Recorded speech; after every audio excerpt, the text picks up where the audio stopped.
மோசடிகள் இந்த உருவத்தில் தான் என்றில்லை, என்ற உருவத்திலும் வரும் என்பதற்கு மேலும் ஒரு உதாரணம் கிடைத்திருக்கிறது.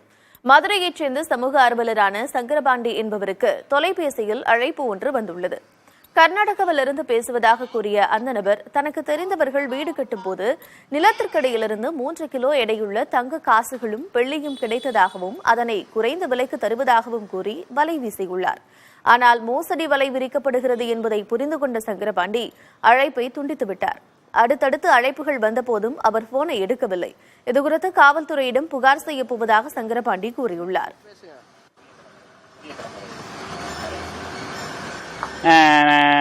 நான் உங்கள்கிட்ட ஏற்கனவே அறிமுகமான நபர் மாதிரியே நம்மகிட்ட பேசுறாரு. அப்ப பேசும்போது எனக்கு தெரியுது இது நம்ம அறிமுகம் இல்லாத நபர். சரி சொல்லுங்க என்ன விஷயம் அப்படின்னு சொல்லி கேட்டேன். அப்ப அவர் என்ன சொல்றாருன்னா, கர்நாடகா மாநிலத்துல நாங்க இருக்கிறேன். கர்நாடகா மாநிலத்துல எனக்கு தெரிஞ்சவங்க ஒருத்தவங்க வீடு கட்டுறாங்க. வீடு கட்டும் போது அதுல பாத்தீங்கன்னா குழி தோண்டும் போது தங்க காசு வெள்ளி காசு இப்படிலாம் நிறைய எடுத்து நாங்க வச்சிருக்கோம். உங்களுக்கு எது வேணும்னா சொல்லுங்க, நாங்க விற்பனை பண்ணுவோம். ரொம்ப கம்மியான விலைக்கு நல்ல தங்கம் உங்களுக்கு இருக்கு அப்படின்ற மாதிரி சொன்னாரு. அப்ப நான் அதை பார்க்கும்போது எனக்கு தெரியுது இவர் ஏதோ ஒரு மோசடி நபர் மாதிரி நம்மளுக்கு தெரியுது அப்படின்னு சொல்லிட்டு நான் உடனே அந்த என்னுடைய பேச ஏற்கனவே ரெக்கார்டிங்ல தான் இருக்கும் எப்பயுமே என்னுடைய செல்லு, அது ரெக்கார்ட் ஆகிட்டே இருந்துச்சு. அப்ப நான் அவர்கிட்ட பேச்சு கொடுக்கும்போது சொல்றாரு, நீங்க வாங்க பணத்தோட வாங்க, நாங்க உங்களுக்கு தங்க கட்டி வெள்ளி காசெல்லாம் கொடுக்குறோம். நீங்க நம்பிக்கை இல்லைன்னா ஒரு கிராம் 2 கிராம் கூட வீட்டு தமிழ்நாட்டில் போய் வித்து பாருங்க அப்படின்னு சொல்லி ஆசையை தூண்டு விதமா சொல்றாரு.